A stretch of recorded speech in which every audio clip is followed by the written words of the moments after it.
नमस्कार भाइयों। दिल्ली मेट्रो में कार्यरत जो कंपनियां एनसीएस जो आवाज उठाई है, जिनकी भ्रष्टाचारी, घूसखोरी, बेईमानी, धोखाधड़ी, जालसाजी के खिलाफ जो मैंने आवाज उठाई है, उसी आवाज को सुनकर एक भाई भी आज मेरे साथ जुड़ा है। उस भाई ने भी एक पहल की है। तो आपसे भी मैं निवेदन करूंगी कि आप जिस भ्रष्टाचार के खिलाफ मैंने आवाज उठाई है, आप लोग भी आगे। जो भाई बहन इस भ्रष्टाचार से पीड़ित हैं, वो हमारे अभियान में हमारे साथ जुड़े। मैं शुक्रगुजार करती हूँ बबलू भैया का, जो हमारे इस अभियान में हमें मोटिवेट करते हैं और हमें आगे बढ़ने का प्रोत्साहन करते हैं। क्या मालूम मैं पीछे रह जाती, लेकिन जब से उनकी छत्रछाया में जब से मैं आई हूँ, मेरा हौसला बहुत बुलंद हुआ है। उन्होंने हर मोड़ पे मेरी हेल्प कर रहे हैं वो। और मैं जिस रक्षाबंधन का त्यौहार में एक भाई बहन का त्यौहार होता है, मैं इस रक्षाबंधन पे जो बबलू भैया हैं, वो मेरे लिए एक उपहार स्वरूप मेरे जिंदगी में आए हैं कि एक भाई रक्षाबंधन पे एक भाई जो गिफ्ट देता है, मैं उसी को ही एक इस अभियान में मेरे साथ और मेरे को इतना प्रोत्साहन कर रहे हैं, उसको मैं अपना एक उपहार मानती हूँ कि उन्होंने मुझे बहुत हौसला बुलंद किया है।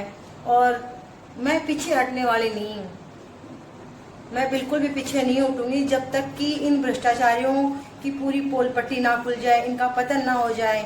और चाहे वो डीएमआरसी के कर्मचारी क्यों ना हो, अधिकारी क्यों ना हो, या फिर एनसीएस के क्यों ना हो, और जेएमडी, कोर गार्ड और हाउसकीपर स्टाफ, एक दिन अगर जांच होगी तो सभी की होगी, सबका सत्यानाश होगा। और अब तो मुझे ये लगता है कि जल्द ही मैं जंतर मंतर पे धरने की प्रदर्शन के लिए तैयारी कर रही हूँ, और यही सोचूंगी कि बहुत जल्द वो मेरा दिन आए जो मैं बैठ के वहाँ एक अभियान चला सकूँ, एक धरना प्रदर्शन कर सकूँ। और मैं भगवान से क्या मांगू, एक ऐसे भाई का साथ मुझे मिला है जिससे मेरा हौसला बहुत बुलंद हुआ है। मुझे नहीं लगता कि मैं पीछे हटूंगी और हार मानूंगी, जीत मेरी अवश्य होगी। और इस अभियान में जो भाई पीड़ित हैं, जो बहन पीड़ित हैं, वो भी हमारे साथ जुड़े। धन्यवाद भाइयों। मेरी वीडियो को शेयर करो और बेरोजगारों तक पहुंचाओ, जिससे डीएमआरसी और ये प्राइवेट कंपनियों की जालसाजी में कोई ना फंसे। नमस्कार दोस्तों, हम इस वक्त हैं जंतर मंतर पर और हमारे सामने एक नया मामला आया है जो कि भ्रष्टाचार से रिलेटेड है। तो इसमें हमारे साथ भाई साहब हैं, आइए हम इनसे बात करते हैं और जानते हैं कि इनके साथ क्या घटना घटी है और ऐसा क्या हुआ इनके साथ कि इन्हें जंतर मंतर पे आना पड़ा। नमस्कार भैया। मेरा नाम श्रीकांत है। हाँ जी। जो कि मैं दिल्ली मेट्रो में टॉम ऑपरेटर। टॉम ऑपरेटर क्या होता है? एक पद है ये एनसीएस कंपनी में। अच्छा, क्या काम रहता है आपका? टिकट देना। टिकट मतलब काउंटर पे जो काउंटर पे टिकट काटते हैं वही? हाँ। अच्छा। ये क्या करते हैं सुपरवाइजर लोग, एक दलाल हैं इनके। अच्छा। जो कि यूपी में, हरियाणा में, हर जगह ये उनसे दलालों से बच्चे मंगाते हैं, उनको बहलाते हैं कि ये सरकारी जॉब है और उनसे मोटा पैसा लेते हैं। अच्छा। बच्चों से। जैसे कि मुझसे लिया गया, मुझसे 2 लाख रुपए लिए गए। उसने मुझसे बोला था कि 5 साल की जॉब मिलेगी तुम्हें, सरकारी जॉब है, कभी जाए नौकरी निकले छूटेगी नहीं। लेकिन 2 वर्ष के बाद एनसीएस कंपनी ने मुझे बाहर निकाल दिया। अच्छा। मुझे कुछ भी नहीं बताया गया कि क्यों निकाला गया है। तो ये जो हायरिंग वगैरह होती है वो एनसीएस के द्वारा ही होती है सारी? एनसीएस के द्वारा। अच्छा। और ये करते हैं मैनेजर और सुपरवाइजर मिलके। अच्छा, दोनों। अच्छा। तो इसमें कोई और सरकारी बॉडी नहीं होती है, कोई सरकार की तरफ से कोई देख रहा हो या इनका कोई सीनियर हो? नहीं, कोई सरकारी वो नहीं। ये कंपनी के द्वारा ये मैनेजर और कंपनी के जो अधिकारी हैं, बड़े लोग हैं, वो ही देखते हैं। कितने साल से कर रहे थे आप? मैंने 2 साल काम किया है। मतलब 2 लाख रुपए दिए और 2 साल काम किया। हाँ। कितनी तनख्वाह थी आपकी? मेरी ऐसी बनती है 18,000 रुपए। अच्छा। और तनख्वाह में से भी बहुत पैसा खाया इन्होंने। सुपरवाइजर कैसे खाया, मतलब ये समझाओ। कम ड्यूटी देके, जैसे मेरी ड्यूटी थी 20 ड्यूटी करता था। हाँ। तो ये 17 ड्यूटी के पैसे देते थे मुझे। अच्छा, मतलब ड्यूटी तो करते थे आप, मगर वो उसका हिसाब में गड़बड़ करके पैसे पूरे नहीं देते थे? पैसे पूरे नहीं देते थे। अच्छा। इन्होंने मुझसे 18,000 रुपए जीएसटी के नाम पे लेते थे महीने से। मतलब जीएसटी क्या मतलब? जीएसटी एक घूसखोरी। घूसखोरी? हाँ। अच्छा। सुपरवाइजर लेता था, संदीप था मेरा। 18,000 महीने? 18,000 रुपए महीने। अरे मैंने नहीं। दिया नहीं, दिया है, मैं झूठ नहीं बोलूंगा। इन्होंने सारा, मुझे कुछ नहीं मिला घर हाँ। से। घर पे और मैं सैलरी कितनी थी? सैलरी थी 18-19 हजार रुपए। मतलब 18-19 हजार सैलरी, हाँ और उसमें 18-19 हजार रुपये घुस हर हाँ। हर महीने हर साल का महीने बता रहे हो? ये नहीं, महीने के लेते थे, ये चोरी करवाते थे। अगर चोरी कैसे मतलब? चोरी करवाने के हमें वो दबाव डालते थे, चोरी करो, जब हम नहीं चोरी करना चाहते चोरी थे। कैसी, कहाँ चोरी करते थे? मेट्रो में से चोरी करो, बच्चों में इनके जैसे पैसेंजर आता है उनसे पैसे लो, ज्यादा लो। अच्छा, काउंटर पे? काउंटर अच्छा, पे। काउंटर पे टिकट हाँ। काटते वक्त कुछ घपला कर लो और पैसे हाँ। जोड़ो, हाँ। और महीने का 18 हजार दो। हाँ। नहीं तो नौकरी गई। नौकरी गई, ऐसा ही किया गया। मैम, जब मैंने इसकी शिकायत मैनेजर के से भी हाँ। की, संतोष गुप्ता है मैनेजर, लाइन मैनेजर था, हाँ। उनसे मैं शिकायत करने आया, हाँ। तो उन्होंने भी मुझसे यही बोल दिया कि यही करना पड़ेगा, नहीं करते हो तो घर जाओ अपने। तो ये बोल ऐसा दिया। बस आपके साथ था, कोई पर्सनल दुश्मनी थी या औरों के साथ कोई भी हो रहा है? दुश्मनी नहीं, ये यही करते हैं, सबके साथ यही करते हैं, और हर बच्चे से यही करते हैं। ये अच्छा। हाँ, इनका यही काम है, हाँ। ये भ्रष्टाचार करना। मेट्रो में सबसे ज्यादा यही भ्रष्टाचार। कितना टाइम हो गया आपको नौकरी से निकाले हुए? मुझे करीब 1.5 वर्ष हो गई। 1.5 मैं साल? बहुत परेशान हूँ सर। मतलब 1.5 साल पहले आपको नौकरी से निकाला था, निकाला था, और उसके बाद से क्या कर रहे हो आप? कुछ नहीं, घर पे बैठा हूँ, क्या करूँ सर, इतनी परेशान हूँ कि आत्महत्या के लिए भी तैयार हूँ। अरे मैं- नहीं, आत्महत्या तो कोई सॉल्यूशन नहीं है। ठीक है, जब तक हाथ पैर सलामत है, भगवान ने हाथ पैर सर सलामत क्या है, कुछ ना करूँ, कुछ मेरा काम तो मिल पैसा जाएगा। 2 लाख रुपए मैं ब्याज पे लेके आया था, इनको दिया मैंने। मैं पैसा कहाँ से वापस करूँ? जो पैसा मैं किसी से ले आया था, ब्याज हो गई उसकी, वो भी पैसा नहीं निकला मेरा। मैं क्या करूँ अब? बबलू जी, काफी टाइम से इस मेट्रो का जो भ्रष्टाचार चल रहा है उसके खिलाफ आप लड़ रहे हो। आपको काफी टाइम से मैं फॉलो कर रहा हूँ, मैंने देखा है आपको जी। तो क्या मतलब जी, ये बार बार इस तरह दिल्ली के मेट्रो के बड़े अधिकारी में स्कैम है ये। दिल्ली मेट्रो हर प्राइवेट कर्मचारी, आपने 2-4 दिन पहले ये हमारी बहन जो दिल्ली मेट्रो में प्राइवेट कर्मचारी जो भी लड़कियां काम कर रही हैं वो हमारी बहनें हैं, और उनके सम्मान के लिए हमें जहां तक भी जाना पड़ेगा मैं तैयार हूं। और उनके ही लिए नहीं, चाहे सफाई कर्मचारी हो, चाहे ऑपरेटर हो, चाहे गार्ड हो। अब ऐसे बच्चे जो गरीब परिवार से हैं, ये श्रीकांत जी यहाँ पर आए हुए हैं, और ऐसे हजारों तमाम बच्चे जो हैं, इनके साथ घूसखोरी होती है और लाखों रुपए की घूस ली जाती है। साथ ही इसमें दिल्ली मेट्रो रेल के बड़े अधिकारी जो हैं उनको संज्ञान में लेते हुए कार्रवाई करनी चाहिए। वो कार्रवाई नहीं करते क्योंकि वो टेंडर का बड़ा पैसा लेते हैं, मोटा पैसा लेते हैं। उसके बाद वो क्या करते हैं, जीएसटी के नाम पर सभी बच्चों से उगाई कराते हैं, और लंबे समय से ये चल रहा है, कोई भी कार्रवाई नहीं करता। अगर उनके पास कोई आती है कंप्लेंट तो उसको दबा के भेज देते हैं। अब इसमें देखो, मेरे जो सवाल रहते हैं, गलती है कि नहीं? गलती नहीं है, ऐसा है, इनको मजबूरी। चुंगल, सुनो, मजबूरी है, बेरोजगार हैं, इनको चुंगल में फंसाया जाता है। इन्होंने अपने दलाल छोड़ रखे हैं। अच्छा। अब कंपनियों ने, कुछ कंपनियों ने क्या कर रखा है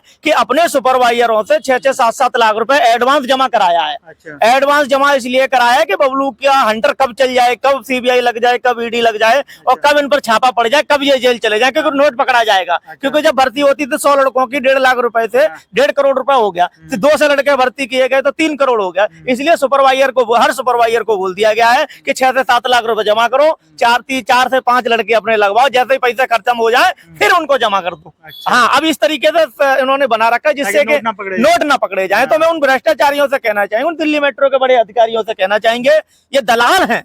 दिल्ली मेट्रो के जो बड़े अधिकारी, मोटा पैसा चाहिए होता है, प्राइवेट कर्मचारियों को शोषण, उत्पीड़न, अत्याचार होता है, और बड़े अधिकारी अगर किसी की भी कंप्लेंट जाती है तो इस तरीके से वो कंप्लेंट को बंद करते हैं कि जैसे वो नहीं होता है कि वकालत कर रहे हैं, पैसे लिए खरीदे हुए वकील हैं, तो ये वकील बन चुके कंपनियों के। प्राइवेट कर्मचारी कुछ भी करते रहे, कुछ भी होता रहे, इन्हें कोई मतलब, अपना भल्ला झाड़ लेते हैं कि मेरा कोई रोल नहीं। बैठे हो, इन प्राइवेट कर्मचारियों को मासूम सर्कलें देखो, इनको अत्याचार हो रहा है, महिलाओं को अत्याचार हो रहा है, कहाँ सो रहा है, प्राइवेट सफाई कर्मचारियों सो रहा है। और आपको बताना चाहेंगे, एक नई कंपनी आई हुई है, नई कंपनी में जो पहले भी 2 कंपनियां ऐसे और अधिकारी को उसको पल्ला झाड़ लेते हैं कि मैंने कंपनी से पूछा तो कंपनी ने कह दिया ऐसा कोई रोल नहीं है।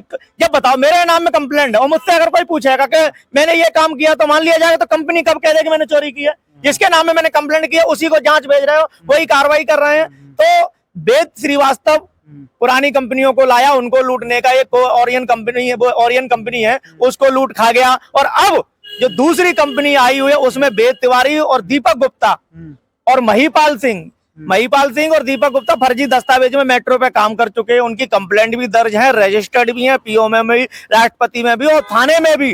और कंपनी ने बिना संज्ञान के, बिना उसके दिल्ली मेट्रो के बड़े अधिकारियों के दबाव में उनको रख लिया है। तो कंपनी के मालिक से भी कहना चाहूंगा, आप अपने अधिकारियों को रखो, जिससे आने से पहले आपकी कंपनी का परूट खा जाएंगे, क्योंकि ये दलाली का काम करते रहे हैं। आपको बताना चाहेंगे, एक कर्मचारी 15 साल से काम कर रहा है, एक कर्मचारी 10 साल से काम कर रहा है और एक कर्मचारी 3 महीने में निकल रहा है, क्योंकि जो जितनी मोटी रकम देगा उसको ज्यादा दिन तक, जो रिकॉल भी हो जाता है ना, रिकॉल का सिस्टम दे रखा है, पैसे दो रिकंसिडर करवाओ। तो दिल्ली मेट्रो में पहले थे विपिन जैन जी, तो विपिन जैन जी को उनको हटाया गया है, अब कोई दूसरे आए, वो भी घूसखोरी कर रहे हैं। तो बबलू का हंटर ऐसे ही चलता रहेगा और चलता रहेगा और चलता था और चलता आया। के मालिक को बोलना चाहेंगे, उनसे रिक्वेस्ट भी करना चाहेंगे कि आप अपनी कंपनी को खुद अपने हैंडओवर लीजिए। आपसे मेरी कोई जाति दुश्मनी नहीं है, गरीबी बच्चों के साथ अन्याय मत करो, उनको लुटने मत दो। और आप देखिए आके कि अत्याचार किस तरीके से 1 से सवा लाख रुपए लिया जा रहा है लड़कों से नौकरी के नाम पर, सुपरवाइजर से 2,70,000 लिया जा रहा है। और मेरे पास अगर कर्मचारी आएंगे और पीड़ित होंगे तो मैं आवाज उठाऊंगा और उठाता रहूंगा। और उनको बोलना चाहेंगे, जो लोग जो भ्रष्टाचारी हैं वो पुलिस बन करके और क्राइम ब्रांच बन करके मुझे फोन करवा रहे हैं, तो उनसे चेतावनी देना चाहेंगे। मैं डरने वाला नहीं हूं, मैं सीधा जवाब दूंगा। कोई भी पुलिस वाला फोन करेगा तो वो सोच समझ के करेगा, उसको जवाब दिया जाएगा। वो नोटिस भेजे, हम नोटिस पे जाएंगे, नोटिस पे एविडेंस के साथ जाएंगे, उसको जवाब देंगे। और अगर पुलिस प्रशासन गलत तरीके से अगर कुछ कार्रवाई करता है तो हम लीगल एक्शन लेंगे। और आगे की मेरी कार्रवाई ऐसे ही चलती रहेगी। श्रीकांत जी आए हुए हैं, इनका पीड़ा को समझें और आगे की इनकी रूपरेखा कह रही है। इनका ही साथ नहीं, हम हर एक प्राइवेट कर्मचारी का, शोषण उत्पीड़न के शिकार होंगे, उनके साथ दूंगा, न दबाऊं, न झुकाऊं, न झुकूंगा। इन अत्याचारियों ने मेरे साथ बहुत कुछ जुल्म किए, अत्याचार किए, मगर सब सहन कर गया हूं। मैंने सब नौछावर कर दिए गरीबों के ऊपर और अब क्रांतिकारी बन गया हूं। तो आगे की लड़ाई इस तरीके से जारी रहेगी।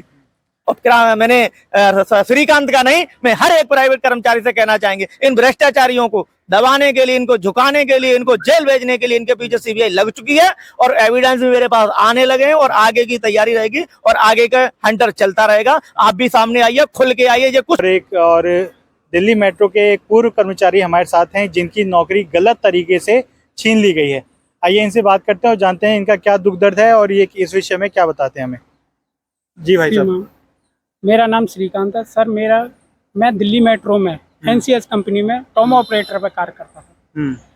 मुझे इतना परेशान किया है इन लोगों ने। एक सुपरवाइजर, जब मेरे जॉब लगाई थी नौकरी, तब मुझसे 2 लाख रुपए लिए। मुझसे बोला गया था कि 5 वर्ष के लिए तुम्हें नौकरी मिलेगी और तुम कभी भी नहीं निकलोगे, सरकारी जॉब है और कुछ भी नहीं होगा तुम्हारा, तुम्हें आराम से टिकट देनी है। लेकिन बाद में देखा कि ये चोरी करवाने लगे मुझसे और मुझसे जीएसटी के नाम पे 18,000 रुपये महीने लेते थे। उसमें सैलरी मेरी 19,000 रुपये आती थी लगभग। और फिर भी उसमें से भी जब मैं पैसे देने के लिए मना करता था तो मेरी ड्यूटी कम कर देते थे। ये बहुत ही परेशान करते थे। जब उन्होंने भी मुझे वहाँ से भगा दिया, मुझसे बोला कि करनी है जॉब तो करो, नहीं तो तुम्हें घर जाओ अपने। अच्छा। तुम्हें ऐसे ही पैसा देना पड़ेगा, मोटा पैसा देना पड़ेगा, नहीं तो अपने घर जाओ। मैंने श्रीमान कई जगह शिकायत की, इनका कुछ भी नहीं बिगड़ता। मैं बहुत परेशान हूँ श्रीमान। मैं कहना चाहता हूँ कि मुझे कैसे भी न्याय दिलवाओ। और ये रिकॉल कर दिया मुझे कहीं से, साठ-गांठ इनसे मिल के। एक वो थे आपके जो कि मैनेजर थे, हमारे स्टेशन मैनेजर सरकारी थे, उनसे मिलके मुझे रिकॉल करवा दिया गया और मुझे घर बैठा दिया गया। रिकॉल के नाम पर भी जब मैंने कहा तो मोटा पैसा मांगा। इन्होंने 2.5 लाख रुपए मांगे मुझसे। अच्छा। जो कि आज भी रिकॉल के बंदे यहाँ काम करते हैं। एक नवीन डागर हैं जो कि आपके बुलेट लाइन नहीं, एयरपोर्ट लाइन से अच्छा रिकॉल हुए थे। वो आज यहाँ पे येलो लाइन पे जॉब कर रहे हैं दोबारा। और बहुत से बंदे हैं जो कि जॉब यहाँ कर रहे हैं, रिकॉल वाले मोटा पैसा देते हैं और जॉब करते हैं दोबारा। मुझसे भी मांगा गया 2.5 लाख रुपए, पर मैंने नहीं दिया क्योंकि मेरी पहले ही ब्याज इतनी हो गई है, पैसा इतना हो गया कि मुझे पे पहला ही कर्ज नहीं चुक रहा है। तो मैं श्रीमान बहुत परेशान हूँ। मैं प्रधानमंत्री हाथ जोड़ के विनती कर रहा हूँ, मुझे भाई कैसे भी इनसे कैसे भी छुटकारा, मेरे में जो पैसा गया है वो मिल जाए, और मुझे नौकरी जो 5 साल के लिए बोला गया 2 साल में निकाल दिया गया, वो नौकरी मिल जाए। मैं बस, मेरी यही आशा है। मैं बहुत परेशान हूँ, नहीं रहा मुझे। मैं आपसे इसीलिए बल्लू भैया के पास आया हूँ और इनसे जुड़ा हूँ। ये इन्होंने मुझे आश्वासन दिया है, तो देखो मेरा क्या होता है। और मेरी एक बहन भी आई थी अभी कुछ दिन पहले, उन्होंने भी बहुत धरना दिया है, उनको भी बहुत परेशान किया गया। मैंने बात की थी उनसे, उनको भी इन्होंने, सुपरवाइजरों ने बहुत परेशान किया है, इतना परेशान किया है कि वो जीता है। बस मैं तो बबलू भैया से ये आग्रह कर रहा हूँ कि मुझे न्याय दिलवाओ। श्रीमान, यही मेरा अनुरोध है। धन्यवाद।